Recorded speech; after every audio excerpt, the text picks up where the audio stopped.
Today on this special edition of Jerusalem Dateline, excavations in the Judean desert unearth the biggest archaeological finds since the Dead Sea Scrolls. And join us as we go back in time to visit the hometown of Mary Magdalene. Plus, take a stroll on the biblical superhighway. All this and more on this edition of Jerusalem Dateline. Hello and welcome to this special edition of Jerusalem Dateline. I'm Julie Stahl. The first manuscripts of the Dead Sea Scrolls were discovered in Qumran in 1947. Decades later, the Judean desert is still revealing archaeological mysteries. Last year, the Israel Antiquities Authority uncovered some of the most significant discoveries since the Dead Sea Scrolls. Some of the finds go back more than 10,000 years. Chris Mitchell has this story. Since 2017, Israeli archaeologists have surveyed the ravines and caves of the Judean desert. The Israel Antiquities Authority put together the 4-year project to prevent robbers from looting priceless artifacts. Work included rappelling more than 200 feet down to one of the main caves. Inside, the team dug and sifted soil not touched for nearly 2 millennia. Their work uncovered biblical treasures, including pieces of scrolls nearly 2,000 years old. Wow. Then they made the precarious trek up the cliffs, taking the treasures to the Israel Museum. It's a great day. Actually, it's a day where we can show our work in the last 4 years in the desert. It's Sisyphic work, but you can see that we found many significant artifacts and items that belong to the state of Israel. Perhaps the most important finds are these scrolls from the book of Zechariah and Nahum. These are the first biblical scrolls found in the Judean desert in nearly 60 years. The Jews who fled the Romans in 70 AD brought this scroll to the cave. They took with them only what was most important to them and what was essential for surviving, and this is one of the things that they took. And this tells us something about how strong their belief was. And one could always assume that they read the words of the prophets here and found some sort of a consolation during their troubled times. The recovered portion of the scroll comes from the book of Zechariah that says, "These are the things you are to do. Speak the truth to one another. Render true and perfect justice in your gates, and do not contrive evil against one another, and do not love perjury, because all those are things that I hate, declares the Lord." It was also very striking to find these specific verses. I read it a bit as a kind of a message that is transcends time. The team also uncovered the 6,000-year-old body of a child and found an intact basket that they sent for carbon dating. When the results came back, we were amazed. It is 10,500 years old. It's so unique. It's the only example that looks like this from that time in Israel and maybe in the world. The find shed light on Jewish history. These coins from the Bar Kokhba revolt against the Romans carry inscriptions that refer to the times of King David and King Solomon. These coins are from the time of Jerusalem's destruction in 70 AD. It's the Jewish people's story. Wow. The scrolls that we found, the fugitives, the coins, the weapons from the rebellions. But it's not only the story of the Jewish people, the story of the humankind. Back in the Judean desert, archaeologists say there are still hundreds of caves left to explore, with the promise of finding more biblical scrolls and historic artifacts. Chris Mitchell, CBN News, the Israel Museum, Jerusalem. Now we take you to northern Israel, where an amazing discovery has been made in the Galilee. It's a first-century Jewish synagogue in the city many believe was the home of Mary Magdalene. So what's the significance of this incredible find? Scott Ross takes us to the city of Magdala to find out. Located on the western shore of the Sea of Galilee, Magdala sits at a crossroad of Jewish and Christian history. Magdala is very significant already just in general culture. One of the most known figures of Christian discipleship is Mary of Magdala. What's the importance of Magdala for the Jewish people? It's a first century town and a very significant excavation in the first century for the Jewish culture. In 2005, Father Juan Solana initiated the Magdala Project to highlight the ministry of Jesus and an opportunity to honor women of faith. They broke ground in 2009, and what happened next, Father Eamon Kelly describes as providence. We bought this piece of land, and then to find it in Magdala, the land, and not just on any hill around the Sea of Galilee. And then you start digging with two prayers. Lord, spare us from archaeology, because it's an expensive hobby. And then a big delay for all the project. The second prayer was, if you do give us archaeology, give us something good. And so we find this incredible discovery of a first-century synagogue. Seated in the synagogue, Father Kelly told me about some of the features that make it so amazing. So we're in a very big room. And we see it's organized with 2 rows of seating here in the central part, and we have another row of seating inside the outer walls. This is a space that's not a family home. It's a very ornate community room that has this mosaic and the frescoes, and the mosaic has 2 parts, the rosette mosaic with the 3 colors, but now the specialists are telling us there are 26 colors in the mosaic, and then we have the unending pattern which shocks some people, but they say this was also in the temple in Jerusalem. And then we have the Magdala stone right bang here. This is the place where we found it. Now, this and the one out there are copies. It's considered and treasured by many archaeologists on the level of the Dead Sea Scrolls in terms of archaeological importance. Archaeologist Moti Aviam proposed the theory of the Magdala stone, resembling the second temple of Jesus' day. And I suggested that what we have here is some kind of a model, symbolic of the temple in Jerusalem. We have the menorah, we have the altar, the golden altar, we have the showbread table, and we have a scene into the Holy of Holies. Because of the commandment against graven images, Aviam says the choice was to portray God symbolically in a divine chariot. As it is in the book of Zechariah and many other books from the Second Temple period, which gives us a description of the chariot on which God is riding. So what is the significance then of Magdala, going back in biblical history? Magdala today gives the largest view, archaeologically, of the time of Jesus. While there's no physical evidence that Jesus visited Magdala, Father Kelly says the signs are there. Scott, every day, every group asks me this question, was Jesus here? Was he in this synagogue? Was he in Magdala? And I say, we don't know because we lost all the videos.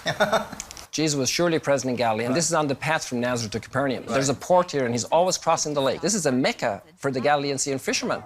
At Magdala, the Duke Al-Azam Center is a place for people of different faiths to worship. Its Latin name is taken from Luke, where Jesus tells Peter to launch into the deep.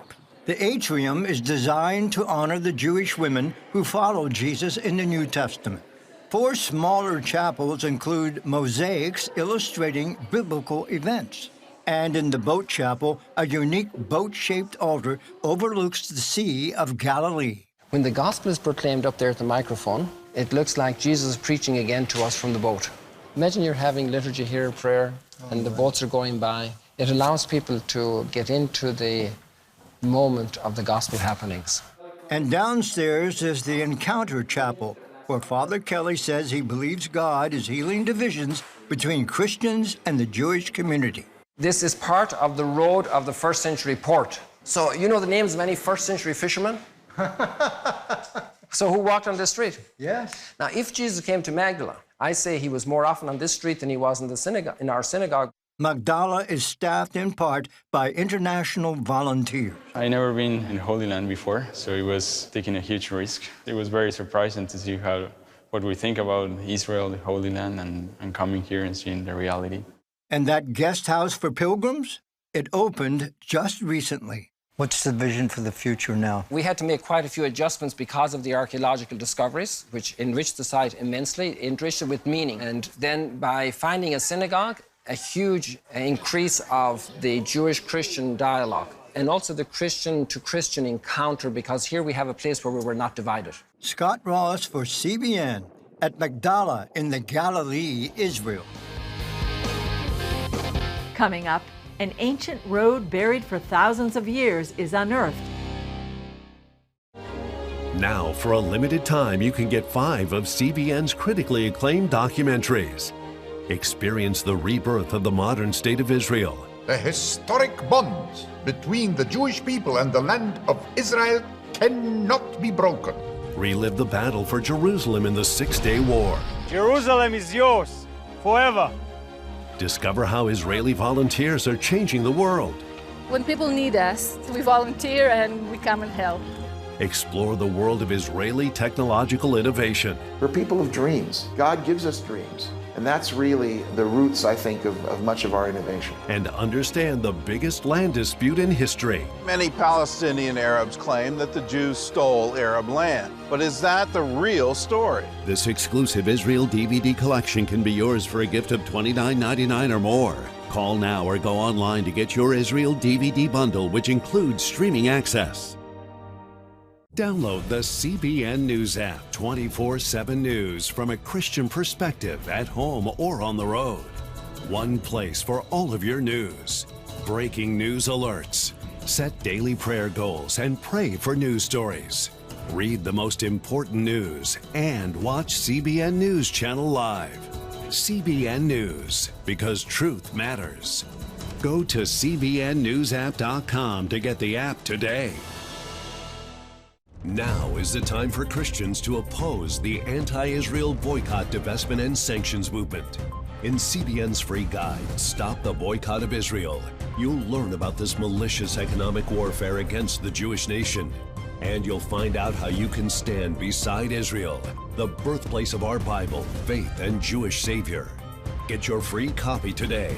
Call 1-800-700-7000 or go to cbn.com/BDS. In ancient Israel, the Jewish people obeyed the biblical commandment to travel to Jerusalem 3 times a year for a temple sacrifice. 2,000 years later, the road they walked is uncovered for all to see. CBN Middle East Bureau Chief Chris Mitchell takes us on that road.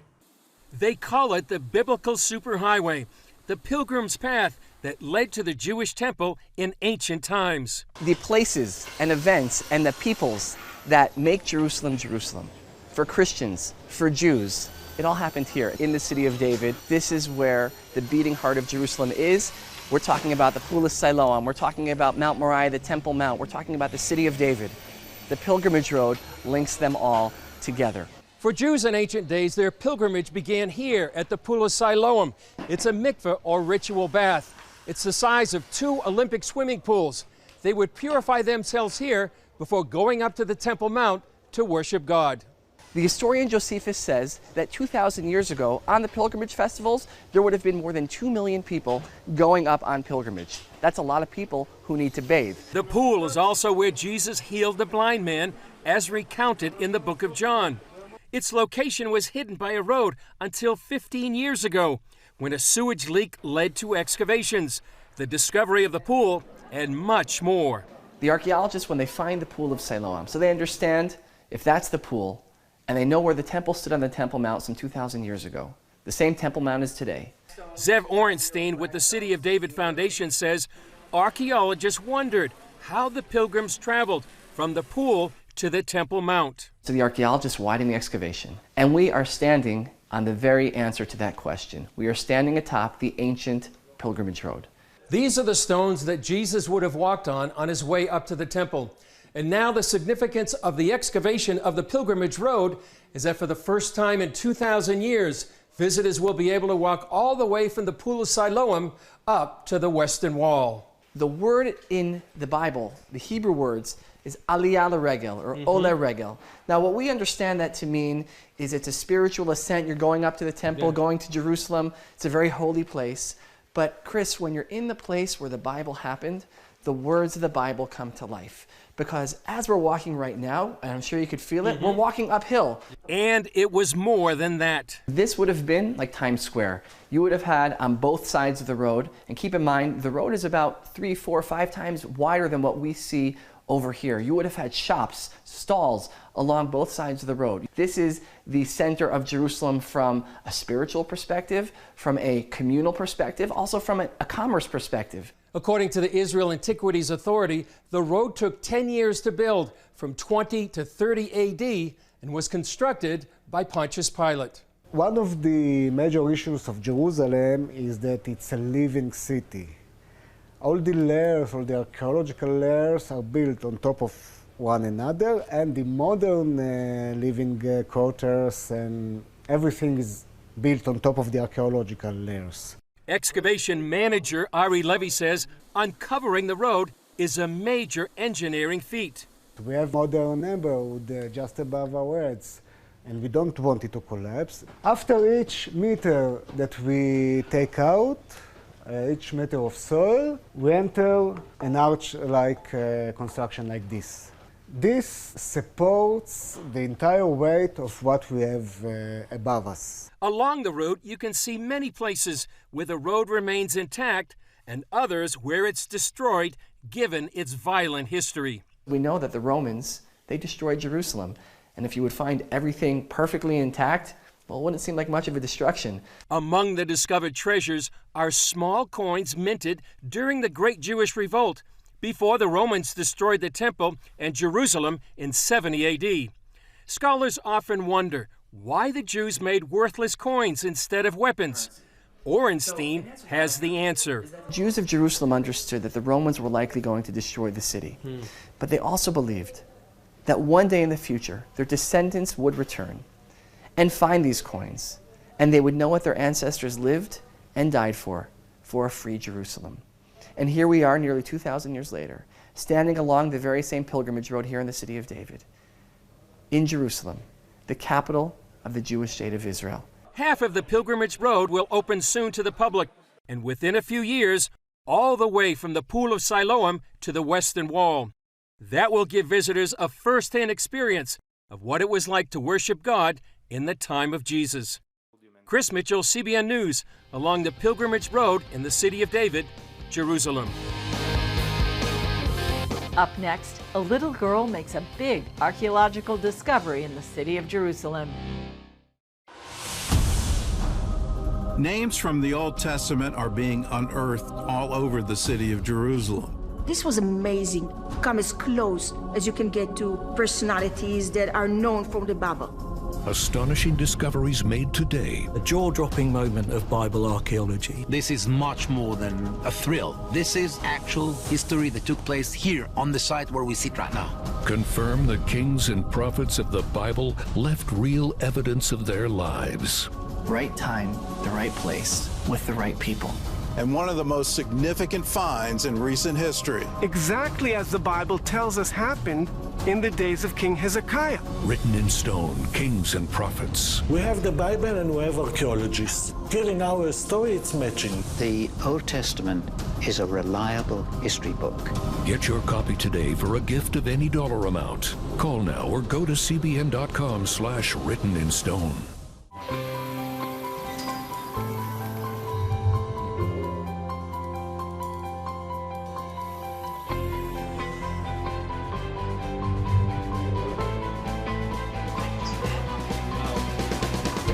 Region's first ROTC graduate student.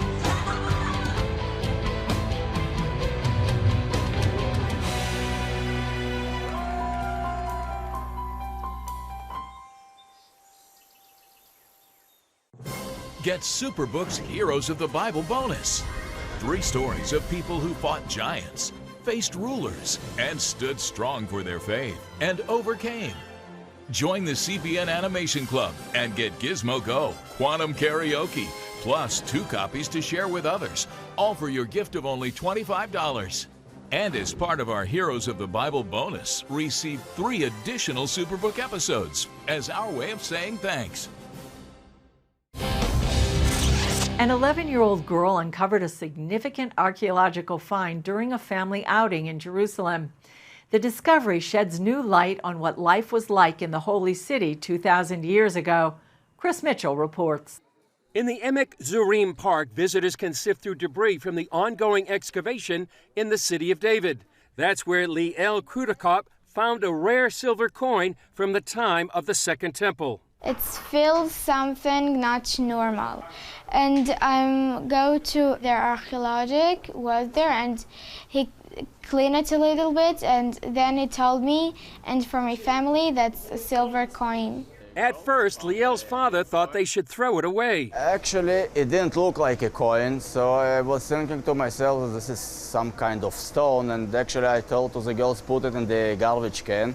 But they insisted that this is a coin, and they took the coin to the archaeologist that was on the site, and he confirmed that this is indeed a coin. I was very excited, and it's like some happy feel because somebody touched it before 2,000 years and right now I'm touched. This is a very rare find. Together with this silver coin, we know from the archaeological documentation only 30 others silver coins from the rebellion.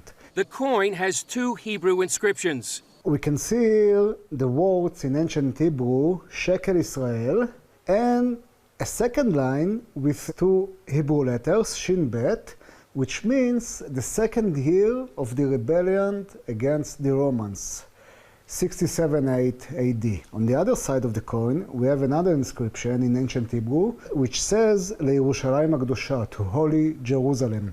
Archaeologists believe the high priest in the temple wanted the coin to help pay for the revolt against the Romans. Coins were minted in order to emphasize independence of certain communities. So the Jews that rebelled against the Romans wanted to emphasize that they are independent. The Hebrew wording on the coin harkens back to the first temple for a reason. To the time of King David and his son King Solomon. The Jews wanted to emphasize their connection to the great kingdom of Israel led by King David. They missed it. They wanted their kingdom to be as large as King David's kingdom. The coin came from a layer of debris dating to the destruction of Jerusalem in 70 AD. I'm standing on the remains of the ancient pilgrimage road that led Jews from all over the world to the temple itself. When the Romans destroyed Jerusalem and the street itself, all the structures that stood on both sides of this street collapsed into one pile. To Levi, the discovery is like traveling back in time. To hold this silver coin is like going back 2,000 years ago and actually touching the daily life of the people that lived in Jerusalem. Liel's mother sees it as more proof of Jewish life in Jerusalem. It tells a lot about the history, about the people that lived here, about everything, about the history of this place, of Jerusalem, and the meaning of this place to us, to the Israelis, to the Jewish people. So yes, it means a lot. Coming up, we take you to the city where Jesus performed his first miracle. Thank you for watching Jerusalem Dateline. We're committed to providing you with unbiased reporting from the Holy Land. Through weekly broadcasts, podcasts, and online media, our vision is to reach millions around the globe with the true story of what's happening in Israel and the Middle East, all from a biblical and prophetic perspective.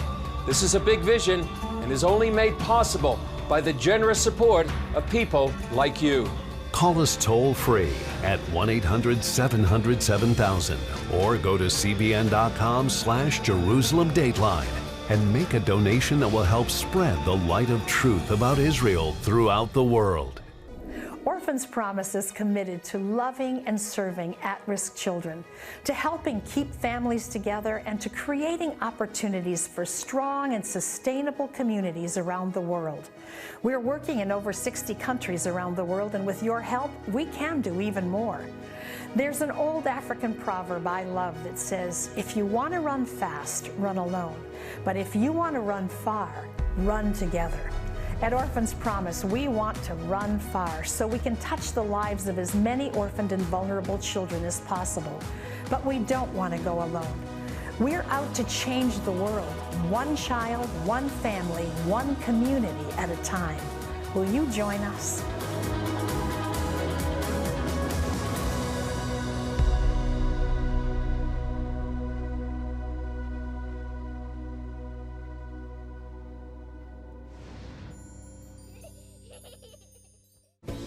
Come home to the sounds of Southern Gospel from CBN Radio. You'll enjoy a rich Southern blend of bluegrass, classic gospel, and Southern gospel favorites like the Gaithers, the Crab Family, and bluegrass sounds like Mountain Faith. So make yourself at home with the all-new CBN Southern Gospel, now available at cbnradio.com.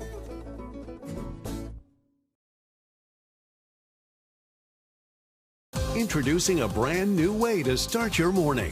Get your daily quick start from CBN News. A quick read on the important news of the day delivered right to your inbox. Stay current on breaking news, politics, and entertainment. Discover how God is moving around the world and here at home. Plus, get exclusive stories and daily scripture encouragement just for you. Stay informed. Go to quickstart.news and subscribe today. Archaeologists excavating in Galilee say they have found a rare workshop from the time of Jesus, and they say it highlights Jewish practices at that time.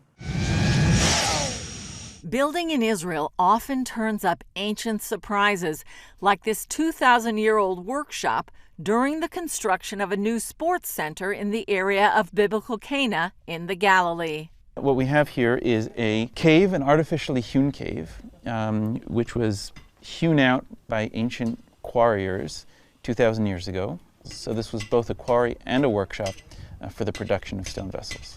Ariel University archaeologist Dr. Yonatan Adler is heading the excavation. We have a huge amount of production waste, which includes both cores, which were taken out from the inside of mugs and bowls, which were produced here. Vessels that had broken during the production process.